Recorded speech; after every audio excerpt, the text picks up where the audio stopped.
오늘 보실 말씀은 신약성경 193면에, 제가 가지고 있는 성경은 신약성경 193면에 사도행전 4장 13절부터 22절 말씀까지입니다. 사도행전 4장 13절부터 22절 말씀까지 제가 한 절 읽고 여러분들은 한 절 읽고 교도감 읽도록 하는데요. 앞에 자막이 준비되어 있으니까 참고하시면서 함께 교독하시면 되겠습니다. 사도행전 4장 13절부터 22절입니다. 그들이 베드로와 요한이 담대하게 말함을 보고 그들이 본래 학문 없는 범인으로 알았다가 이상히 여기며 또 전에 예수와 함께 있던 줄도 알고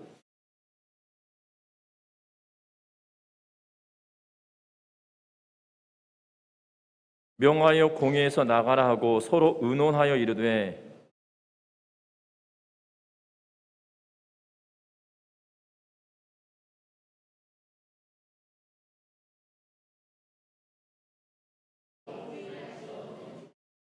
이것이 민간에 더 퍼지지 못하게 그들을 위협하여 그 후에는 이 이름으로 아무에게도 말하지 말게 하자 하고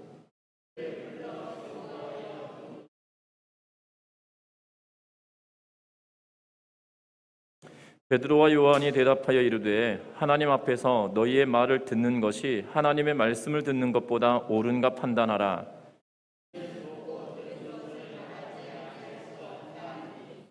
관리들이 백성들 때문에 그들을 어떻게 처벌할지 방법을 찾지 못하고 다시 위협하여 놓아 주었으니 이는 모든 사람이 그 된 일을 보고 하나님께 영광을 돌림이라.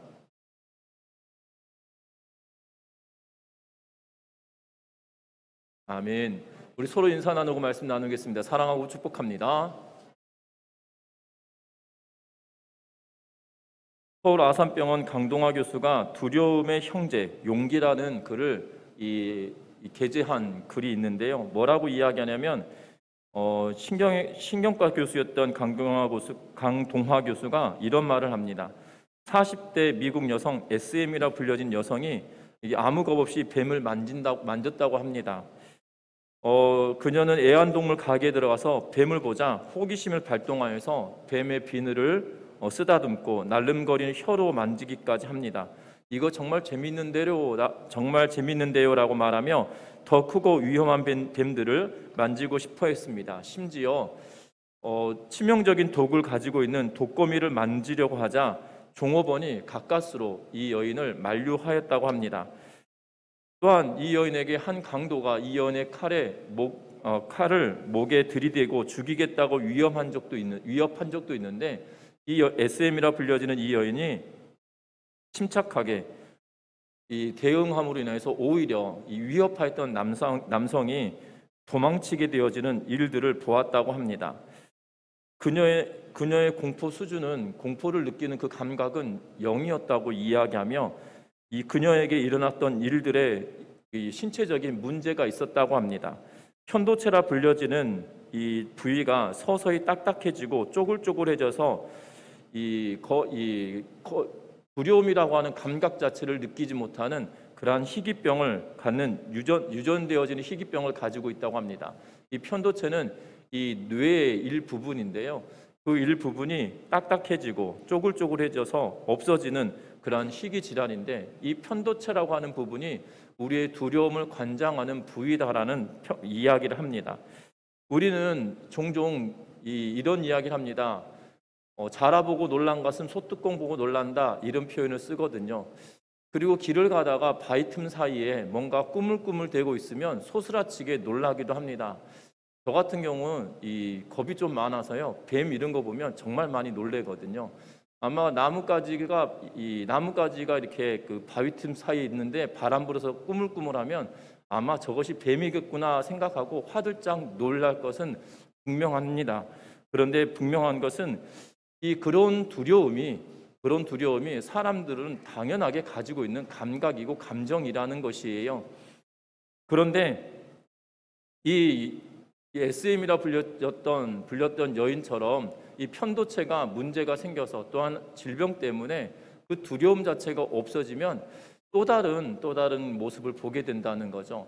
희한한 것은 사람이라고 하는 게 이 두려움이 다 가지고 있다는 겁니다. 그런데 종종 이런 경우도 있습니다. 여러분들, 이 어린 학생들, 젊은 친구들이 놀이동산에 가서 정말 저걸 왜 타? 라는 생각이 들 만한 무시무시한 놀이기구를 타는 것을 보게 되거든요.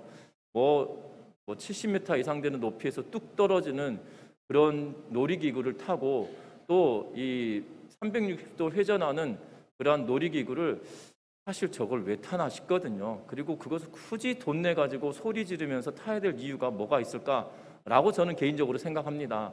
왜냐하면 그거를 타는 게 사실 두렵거든요. 무섭기도 하고, 이게 그 높이 딱 올라가서 딱 멈췄을 때 그 느낌이 너무 싫은 거예요. 그리고 눈으로 보여지는 그 높이 자체도 싫은 것이고, 군 생활하면서 이 유격 때 그 헬기 레페를 할 때 제가 군종사병이어가지고 이 교관이 너 군종사병이지? 그래가지고 처음에 뛸 때 내가 왜 뛰었는지 아직도 이해가 되지 않고, 그때 뛰어내렸던 기억이 잘 없어요. 뛰어내리긴 잘 뛰어내렸는데 그 순간의 기억이 아직도 내가 뛰어내린 건 맞나 싶은 생각이 듭니다.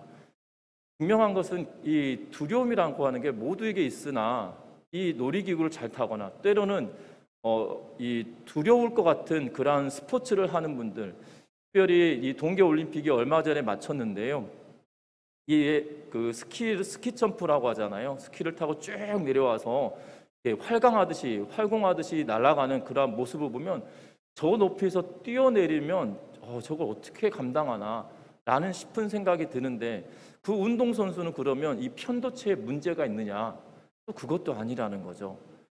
분명한 것은 이 아산병원의 강동화 교수는 계속 그의 글에 뭐라고 이야기하냐면, 이 편도체의 문제가 아니라 이 두려움이라고 하는 것이 편도체에 영향을 받는데, 이 두려움을 극복해내는 것이 용기라고 하는 감정이라는 거예요. 그래서 그 두려움을 극복해내는 것, 이 용기를 갖는 것이 이 두려움이라고 하는 감정으로 인하여서 이 극복해내는 게, 그 운동선수들이나 또한 이러한 게임을 즐겨하는 사람들은 그 감정으로 인하여서 살아있음을 경험하고 살아있음을 더 느끼게 되어진다라고 이야기합니다.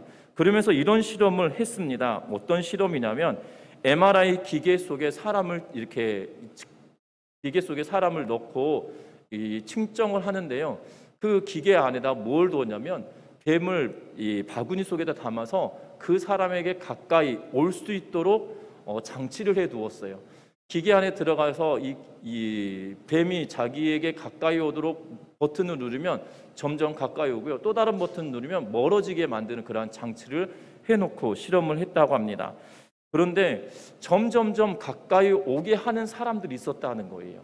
그런데 그 사람들의 특징이 뭐냐면, 앞에서 말씀드렸던 것처럼 편도체에 문제가 생겨서가 아니라, 이 전두엽에 있는 전대상회라고 불려지는 이 부분이 자극이 굉장히 활발하게 일어나다라는 거예요. 두려움은 있지만 전두엽에 있는 전대상회라는 부분이 굉장히 활발하게 움직임으로 인해서 그 사람이 점점점 용기를 갖고 뱀이 더 가까이 올 때마다 이 부위가 더 활발하게 움직였다는 겁니다. 반면에 이 뱀을 자기로부터 점점점 멀어지게 하는 버튼을 눌렀던 사람들의 특징은, 이 전대상회라고 불리는 곳은 아무런 반응이 없고, 오히려 편도체라고 불려지는 부분만 활성하게 움직였다라고 연구 결과를 발표해 놓고 있는 것을 보게 됩니다. 용기는 두렵지만 어쨌든 그것을, 두려움을 뛰어넘을 수 있는 그러한 감정이라는 거고, 그것을 이겨낼 수 있는 힘이 거기에 있다라고 말하고 있는 것을 보게 됩니다. 오늘 성경에도 그 두려움을 뛰어넘었던 인물 두 사람이 등장합니다. 여러분들 기억하십니까? 베드로는 예수님이 잡히시던 그 밤에 말고의 길을 잘라내는 그러한 이 놀라운 용기를 냈지만, 결국 예수님께서 잡히셔서 재판받았던 그 장소에 갔을 때는 예수님을 3번이나 부인하고 있는 것을 보게 됩니다. 그가 예수님을 부인할 때 그냥 부인했으면 좋겠는데, 저주하며 부인했다라는 성경의 구절이 있는데, 이런 말이죠. 내가 너 예수를 알지 않냐? 너도 나사렛 이 갈릴리 사람 아니냐? 라는 질문에 난 그 사람 알지 못한다 라고 말을 하면서 이런 표현을 쓰는 거죠. 내가 그 사람을 알면 손에 장을 지진다, 뭐 이런 표현이 그 저주한다라는 의미에 포함되었던 그런 의미인데요. 그렇게 예수님을 모른다라고 부인하고, 그 두려움 때문에 예수님을 모른다라고 이 부인하였던 이 베드로가 오늘 성경 13절 말씀에 보면 이렇게 기록합니다. 담대하게 말함을 보고라고 성경은 기록하고 있는 것을 보게 되어져요. 베드로와 요한이 예수님을 담대하게 전하고 있는 모습을 보게 된다는 겁니다. 분명한 것은 베드로가 이렇게 예수님을 부인하였던 사건이 뭐 1년, 2년 아니면 10년을 지난 아주 오랜된 이야기다라고 한다라면 이 베드로가 살면서 무슨 일이 있어서 그의 인생이 바뀌었겠구나라고 생각할 수 있을 것 같아요. 그런데 오늘 이 예수님을 부인하였던 사건과 오늘 일어나는 이 사건의 차이는 뭐 몇십 년의 차이가 있는 것이 아니라 1년도 채 되지 않는, 뭐 가깝게는 3개월 정도밖에 되지 않는, 길어야 3개월 정도밖에 되지 않은 그러한 시간 속에 있다는 거예요. 그 사람의 인생이 그렇게 바뀌었다는 것은 쉽지 않은 일입니다. 제가 3개월 동안 아무리 훈련하고 열심히 마음을 가다듬는다 해도 뱀을 만지거나 뱀을 이렇게 가까이 하는 것은 불가능한 일일 것 같아요. 그리고 제가 이 높은 곳에 올라가서 무슨 일을 한다, 그거는 자답게도 일어나지 못할 일이거든요. 그것이 쉽게 바뀐다라면 우리는 사람이 아닐 수도 있겠습니다. 그런데 오늘 요한과 베드로는 바뀌어졌다는 거예요. 요한은 도망쳤고, 그리고 요한은 예수님이 십자가에 달려 돌아가실 때 그 장소에 있긴 하였으나 예수님이 재판받을 때는 그 장소에 대한 기록이, 베드로에 대한 기록은 있지만 다른 제자들에 대한 기록이 없는 거 보아서는 예수님이 재판받을 때 그 자리를 피해 있었고, 예수님이 십자가에 달리실 때 요한은 그곳에 있었다라고 그의 복음서에 기록해 놓고 있어서 우리가 추정할 뿐이지, 요한이 예수님이 재판받을 때는 어디 있었는지 그 누구도 알지 못한다는 사실이에요. 분명한 것은 그랬던 그들이 지금 담대하게 복음을 전하고 있는 것을 보게 됩니다. 특별히 이들이 복음을 전할 때에 이제는 뒤바뀌어져 있는 그러한 상황에 놓여집니다. 이 13절과 14절 말씀 같이 한번 읽어보겠습니다. 13절과 14절입니다. 그들이 베드로와 요한이 담대하게 말함을 보고 그들을 본래 학문이 없는 범인으로 알았다가 이상히 여기며 또 전에 예수와 함께 있던 줄도 알고 또 병 나은 사람이 그들과 함께 서 있는 것을 보고 비난할 말이 없는지라. 아멘. 지금은 완전히 뒤바뀌어져 있는 상태가 되었습니다. 베드로와 요한을 잡아서 하루 동안 지금 구금해 놓은 상태였거든요. 그리고 나서 베드로와 요한이 하는 말에 이들이 뭐라고 이야기합니까? 14절에 보면 비난할 말이 없는지라 라고 말하고 있는 것을 보게 됩니다. 과거에는 베드로와 요한이 비난당하면 그들이 아무 말 할 수가 없었어요. 오히려 예수님을 부인하며 그 비난을 피하려고 모면하려고 하였지만 이제는 그 비난을 할 수 없도록 그들이 예수 그리스도의 이름을 전하고 있는 모습을 보게 되며, 반대로 그들을 힐난하였던 사람들이 이젠 더 이상 비난할 수 없도록 만들어져 버리는 그러한 상태에 놓여 있었다는 사실입니다. 이러한 이유가 가능한 것이 도대체 무엇이겠습니까? 이러한 것이 가능한 이유는 다른 것이 아닙니다. 다른 것이 아니라 예수 그리스도를 담대하게 증거한다는 것은 베드로가 지금 수십 년, 십수년에 걸친 시간 속에 변화된 것이 아니라 지금 길어야 3개월 정도밖에 되지 않았던 그러한 상황임에도 불구하고 베드로가 이렇게 대답하고 말하고 담대하게 전할 수 있는 이유는 그 안에 성령의 충만한 은혜가 임하였기 때문이라는 사실입니다. 특별히 사도행전 1장 8절에 이렇게 기록합니다. 오직 성령이 너희에게 임하시면 너희가 권능을 받고 온 예루살렘과 온 유대와 사마리아와 땅끝까지 이르러 내 증인이 되리라 하시니라 라고 말하며, 내 증인이 된다라는 예수 그리스도의 말씀이 그에게 실제적으로 이루어지는 것이 증명되어지는 그러한 모습이라는 사실입니다. 성령은 우리가 핍박을 당하고 또한 어려움이 있음에도 불구하고 예수 그리스도에 대한 말씀을 어떻게 전할 것인지에 대하여 우리들에게 알려주시는 분이시라는 사실입니다. 예수 그리스도를 증거할 때 두려움이 없이 증거할 수 있도록 우리에게 용기를 주시는 그러한 분이시라는 사실을 믿음으로 나아가는 은혜가 있으시기를 주의 이름으로 부탁합니다. 특별히 베드로가 예수를 증거하였다는 사실은 정말 우리가 보기에도 놀라운 사실입니다. 피하고 두려워하고 또한 부인하였던 그가 지금 예수 그리스도를 담대하게 전한다는 것만으로도 성령이 실제 하시는 것을 우리는 그들을 통하여 알게 된다는 겁니다. 뿐만 아닙니다. 우리가 읽었던 13절 말씀에 보면 본래 학문이 없는 범인으로 알았다가 라고 이야기하고 있는 것을 보게 됩니다.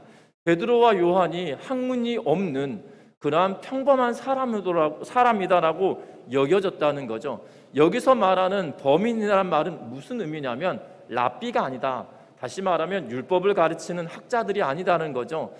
이스라엘 백성들에게는 고대 사회도 마찬가지지만 이 모세의 오경, 토라라 불려지는 율법은 어렸을 적부터 암송되어지는 그러한 이 말씀입니다. 여러분들 희한하지 않습니까? 한글을 몰라도 이 노래로 불려지는 가사는 왜 그렇게 잘하는지 모르겠습니다. 저희 아이들이 유치원 다닐 때 유치원 다녔을 때였던 것 같아요. 그 우리나라 위인 백인 해가지고 노래가 있거든요. 아름다운 라라라라라라 금수강산에 뭐 이러면서 부르는 노래가 있습니다. 그런데 100명의 위인이 있는 노래거든요. 그러니까 위인 100명을 그 노래를 가지고 외우는 거예요. 제 기억상으로는 유치원 때였던 걸로 기억을 하는데 한글도 잘 모르는데요. 그걸 불러요. 100명을 외운다는 게 쉬운 일입니까? 네, 쉬운 일이시군요. 네, 사람 100명의 이름을 외운다는 게 쉽지 않은 일인 것 같아요. 그런데 외워내는 거거든요. 그리고 보면 제가 사역하면서 연세 드셔서 막 90 되신 어르신들도 희한합니다. 그러니까 어렸을 적에 이 여자들은 공부시키면 안 된다는 부모님의 말에 90이 다 되신 집사님, 권사님들이 한글을 모르신 분들도 계셨어요. 그런데 희한한 장윤정의 노래는 막 대부분 알고 계시더라고요. 희한합니다. 여러분들 잘 아셔야 되는 거는요, 지금 갈릴리 사람이다, 어부다라고 해서 범인이다, 학문이 없다라는 표현을 쓰고 있는데요. 원래 학문이 없는 범인으로 알았다라는 표현을 쓰고 있는데 갈릴리에 서 있는 사람이었긴 했으나 그럼에도 불구하고 어렸을 적부터 율법을 외워왔다는 거예요. 그리고 외워왔을 뿐만 아니라 이들에게 더 놀라운 은혜가 임하였다는 거죠. 그냥 율법을 아는 그런 평범한 사람일 수는 있지만 그것을 남에게 가르친다거나 그것을 남에게 전달하거나 그것을 요약하여서 증거할 수 있는 능력을 그들은 배운 적도 없다라는 의미였던 거예요. 그런데 지금 베드로와 요한이 복음을 전하고 있는 그러한 모습을 보게 된다는 사실입니다. 이것이 가능한 이유가 도대체 무엇이냐는 거예요. 그들이 하나님의 말씀을 배우고 또한 철저하게 율법을 공부하였던 학자들도 아니었음에도 불구하고 예수 그리스도를 이렇게 증거할 수 있는 이유가 무엇이었겠냐 이 말입니다. 분명한 것은 이것이 바로 성령의 역사함이며 성령의 충만한 은혜다라고 베드로와 요한을 통하여 우리들에게 보여주고 있는 그러한 대목이라는 사실입니다. 저와 여러분들도 마찬가지입니다. 저와 여러분들에게도 하나님의 은혜와 성령의 역사하심이 우리에게 있어서 하나님을 아바 아버지로 부르는 은혜가 우리에게 임하여졌다는 거예요. 그러하게 또한 성령이 우리 안에 계시기에 우리도 예수 그리스도를 담대하게 증거할 수 있는 능력이 우리에게도 있다라는 사실들을 기억하며 나아가는 우리 전미중앙교회 모든 성도님들 되시기를 주의 이름으로 부탁드립니다. 제가 서울에서 사역할 때 첫 번째 있었던 교회에 저희 아버지하고 동년배였던 권사님이 계셨습니다. 제가 처음 그 권사님 만날 때 50대 후반이셨거든요. 58세인가 59세인가 그랬던 기억이 납니다. 그런데 이 권사님이 주일학교 학생들을 저희가 반을 이렇게 드리면 제일 힘든 반을 달라라고 말씀을 하세요. 그러면 한 명, 두 명 이렇게 맡으십니다. 어떨 때는 한 학생을 맡기도 하시고 두 학생을 맡기도 하시는데요. 그런데 이 권사님이 한 해를 딱 정리하고 나면 반을 분반할 만큼 정말 열심히 하셨던 것을 기억합니다. 그런데 이분이 뭐 대단한 것을 가르치는 거나 대단하게 뭘 행하거나 그런 분이 아니세요. 그냥 평범한 일상을 살아가는 분이신데 그분이 반을 맡으시면 얼마나 놀라운지 그 권사님이 이렇게 말씀하십니다. 뭐라고 이야기하냐면 교회에서 나 교사 그만두라고 하기 전까지는 나 교사 하고 싶다라고 말합니다. 그러면서 뭐라고 이야기하시냐면 나 같은 사람도 예수님이 구원시켜 주셨는데 그 나 같은 사람도 구원시켜 주신 예수 그리스도를 전하고 가르치고 그 예수 그리스도를 전달하는 게 나한테 너무 큰 기쁨이다 라고 말씀하시는 것을 보게 되어져요. 그 권사님이 뭐 대단한 능력을 가진 분이냐? 아니거든요. 평범하신 분이에요. 그럼에도 불구하고 성령이 그 안에 있고 내가 하나님의 은혜를 알기 때문에 예수 그리스도가 어떠한 분이시지 알기 때문에 그 예수 그리스도를 전달하고 전하는 것이 기쁨이다라고 이야기하고 있는 것을 보게 됩니다. 우리들에게도 마찬가지입니다. 우리들도 평범한 사람들이에요. 그런데 내 안에 성령이 함께 하시고 성령이 내 안에 계시기에 그 성령으로 인하여 예수 그리스도를 담대하게 전하며 살아낼 수 있는 우리 전미중앙교회 모든 성도님들 되시기를 주의 이름으로 부탁드립니다. 평범했던 베드로, 요한입니다. 또한 그들이 지금 감옥에 잡혀 있는 그러한 구금되어져 있는 상태입니다. 그런데 그들이 예수 그리스도를 담대하게 전할 수 있었던 가장 큰 이유는 성령이 그들에게 있었다는 사실이고, 또한 그들이 학문을 이 랍비를 통하여서 또한 랍비 교육을 받았던 사람들이 아니었음에도 불구하고 그들이 전함이 놀랍게 여겨졌다라고 이야기되어지는 것은 성령 때문이었다는 사실이에요. 여러분들 성령 때문이었다라고 추측하는 것이 결단코 아닙니다. 성경은 이렇게 말합니다. 요한복음 14장 26절에 성경은 뭐라고 이야기하시냐면 보혜사 곧 아버지께서 내 이름으로 보내실 성령 그가 너희에게 모든 것을 가르치고 내가 너희에게 말한 모든 것을 생각나게 하리라 라고 요한복음 14장 26절에 기록하고 있을 뿐만 아니라 요한복음 16장 13절에는 이렇게 기록합니다.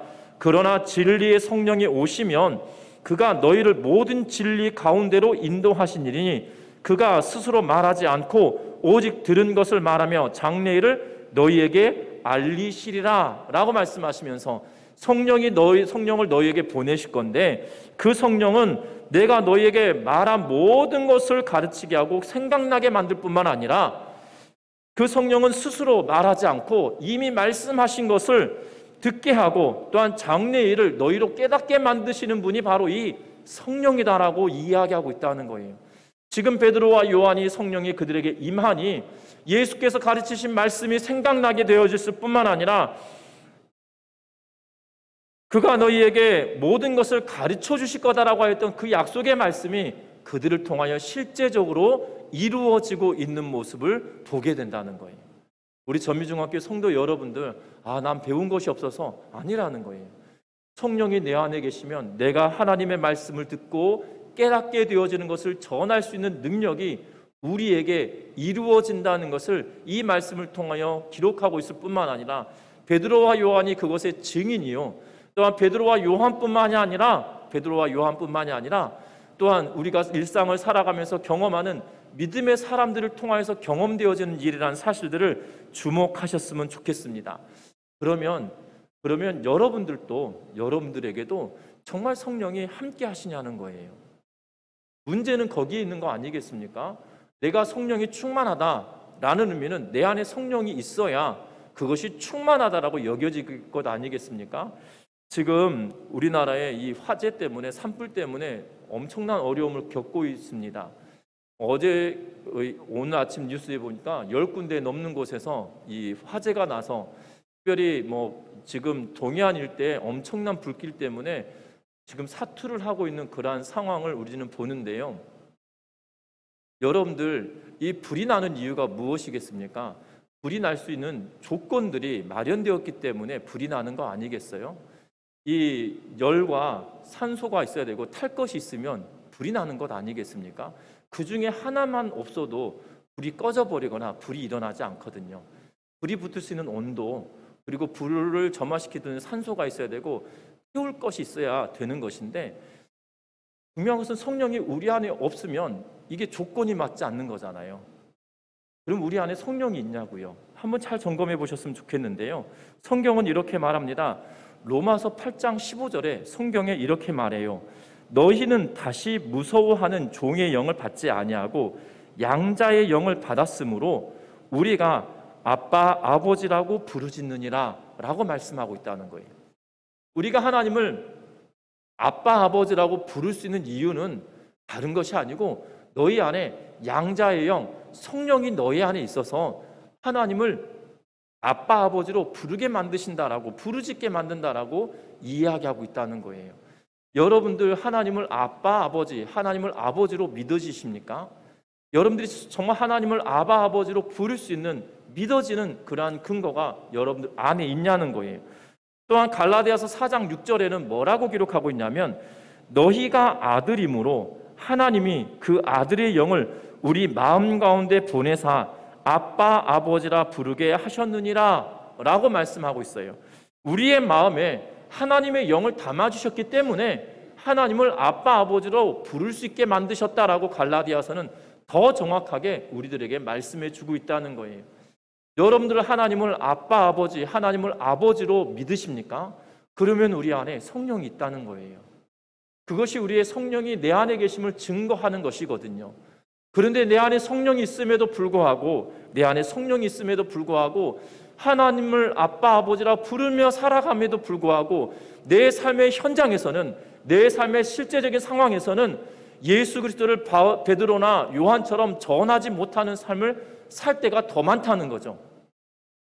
내 안에 성령이 있는데 내 주변에 있는 현상들, 내 주변의 상황 속에서는 예수를 전하여내지 못하는 이유가 무엇이겠냐는 거예요.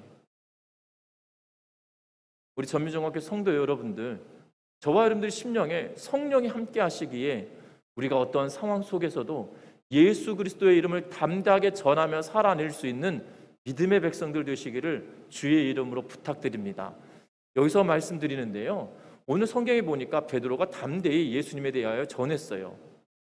그리고 그것을 받아들인 사람들이 더 이상 할 말이 없도록 만들었어요. 두 가지 이유 때문이지 않습니까? 13절과 14절 말씀을 통해서 보면, 첫 번째는 무엇이냐면 예수와 함께 있었던 것을 그들이 다 안다는 거죠.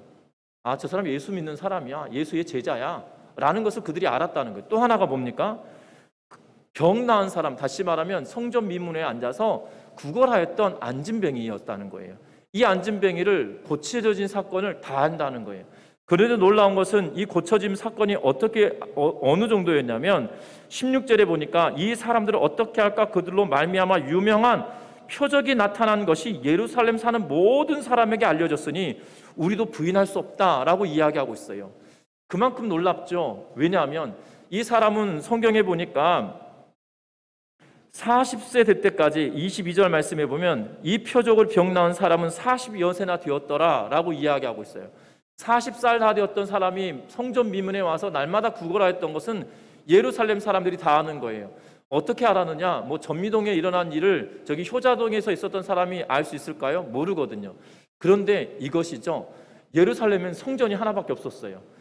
이 이스라엘 땅에, 유대 땅에 성전이 하나밖에 없었는데 성전에 들어가려면 그 사람을, 그 안진뱅이를 반드시 보아야 되는 상황이었던 거죠.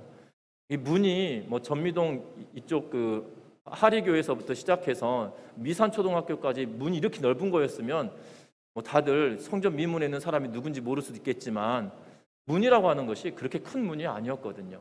그러니까 그 문 입구로 많은 구걸하는 사람들이 있었다라고 지난번에도 말씀을 드렸지만 그 가운데 40년 가까운 시간 동안 그곳에 앉아서 매일 구걸하였던 그 사람을 대부분 알았다는 거예요. 이름을 모르고 그렇지만 거기 안진뱅이 있잖아 라는 거죠.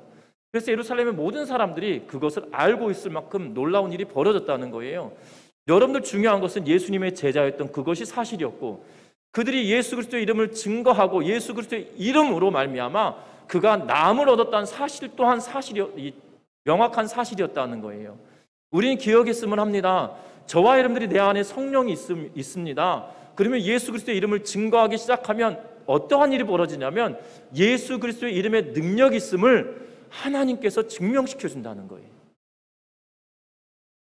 이해되시나요? 저와 여러분들이 내 안에 성령이 있어요. 성령이 있기 때문에 그 예수 그리스도의 이름을 담대하게 전하며 살아내기 시작할 때 예수 그리스도의 이름에 능력이 있음을 내가 증명해내는 것이 아니라 하나님이 증명해 주시는 일들이 우리의 삶 가운데 반드시 일어난다는 거예요. 이것을 믿고 나아가는 은혜가 있으시기를 주의 이름으로 부탁드립니다. 이것이 제 이야기가 아니에요. 마가복음 16장에 보면 성경은 이렇게 기록하고 있습니다. 마가복음 16장에 보면 뭐라고 기록하고 계시냐면 이렇게 말씀하시는데요. 마가복음 16장 19절과 20절에 보면 예수께서 말씀을 마치신 후에 하늘로 올려지시사 하나님 우편에 앉으시니라. 제자들이 나가 두루 전파할세 주께서 함께 역사하사 그 따르는 표적으로 말씀을 확실히 증언하시니라 라고 말해요. 제자들이 나가서 복음을 전합니다. 그랬더니 주께서 함께 해주셨다는 거예요. 그리고 주께서 함께 하시는데 그냥 함께 계신 것이 아니라 주께서 역사하셔서 그 따르는 표적으로 말씀이 증거되어지는 그 말씀이 실제냐 라는 것을 증언해내는 일들이 일어나기 시작했다라고 이야기합니다. 그것이 지금 사도행전에 나타나고 있는 이 놀라운 사건이에요.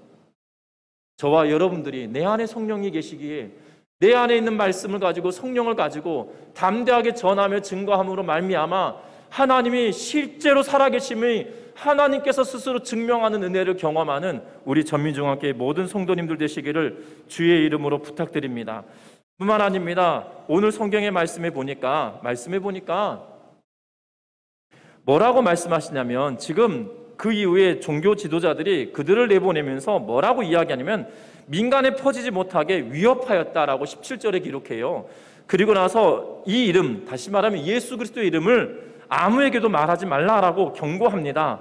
그랬더니 19절에 보니까 뭐라고 이야기하냐면 베드로와 요한이 대답하여 이르되 하나님 앞에서 너희의 말을 듣는 것이 하나님의 말씀을 듣는 것보다 옳은가 판단하라 라고 이야기합니다.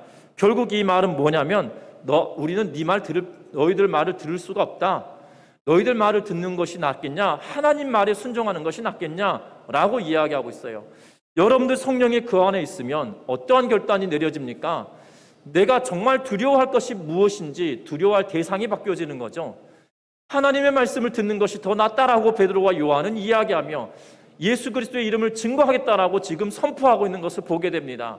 지금 끊임없는 위협이 그들에게 있습니다. 그럼에도 불구하고 두려워하거나 염려하고 있는 것이 아니라 그 두려움을 뛰어넘어서 담대하고 용기 있게 예수 그리스도 이름을 증거하겠다. 이것이 바로 하나님의 말씀을 듣는 것이다라고 그들은 말하고 있다는 것입니다. 분명한 것은 저와 여러분들도 마찬가지예요. 저와 여러분들도 하나님의 말씀을 듣는 것이 중요한 것인지 사람의 말을 듣는 것이 중요한 것인지 잘 따져 보아야 된다는 것입니다. 하나님의 말씀을 들으며 하나님의 말씀을 귀하게 여기는 은혜가 저와 여러분들 삶 가운데 충만하시기를 주의 이름으로 부탁드립니다. 저는 음악 듣는 것을 참 좋아합니다.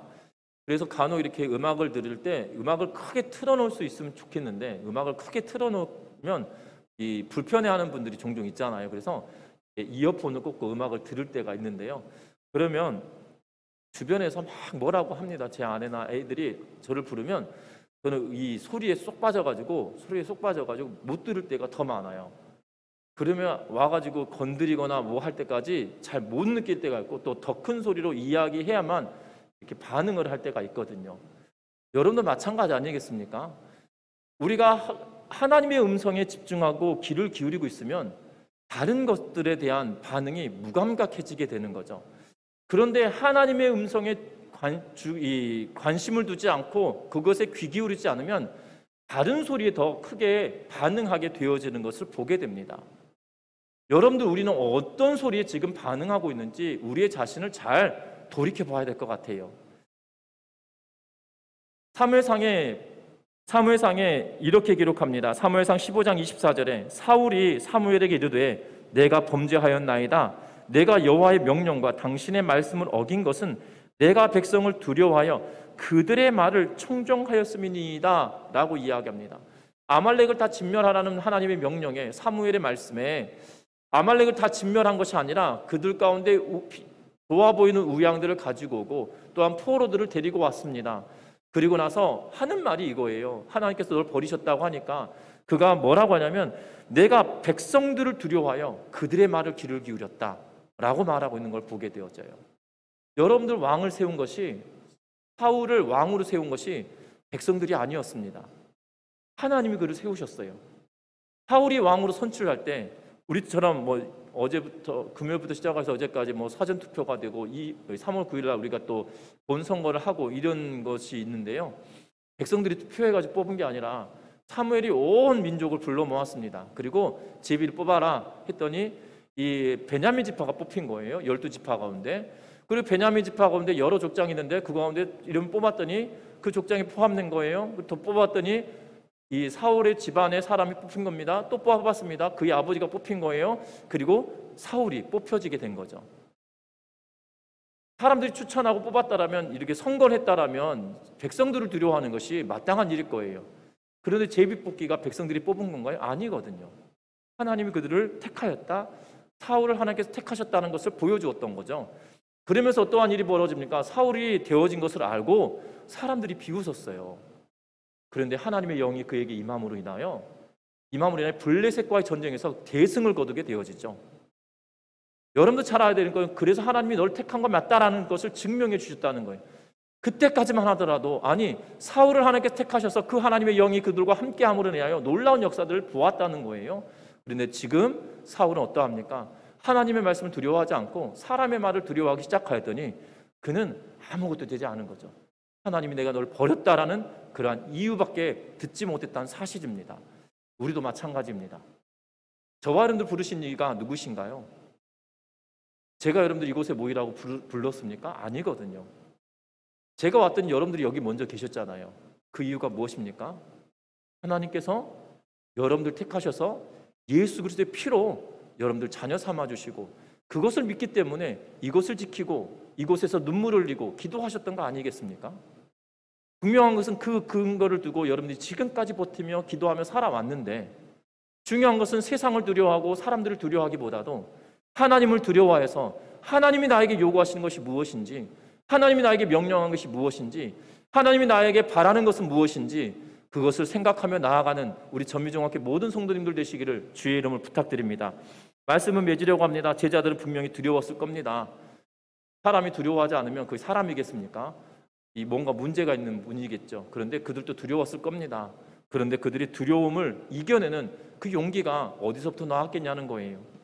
그것은 다른 것이 아니라 하나님의 영이 그들과 함께함으로, 그리고 그들이 하나님의 말씀에 귀를 기울였기 때문이라는 사실입니다. 우리도 마찬가지입니다. 두렵고 염려가 되는 일들이 참으로 많을 수 있습니다. 그러나 내 안에 성령이 계시기에, 또한 나에게 주신 하나님의 음성이 있기에 그 음성을 부여잡고 하나님이 기뻐하시고 하나님이 원하시는 것에 초점을 맞추고 살아내는 우리 전민중학교의 모든 성도님들 되시기를 주의 이름 부탁드립니다. 하나님의 뜻에 순종하는 일과 순종하지 못하는 것이 도대체 무엇인지 우리가 그것을 날마다 살피면서 하나님의 말씀에 순종할 때 나에게 주신 하나님의 은혜가 더 크다는 사실을 기억하여서 담대하게 순종의 길을 선택하고 하나님의 뜻을 따라갈 수 있는 우리 모든 성도님들 되시기를 주의 이름으로 부탁드립니다. 찬양합니다.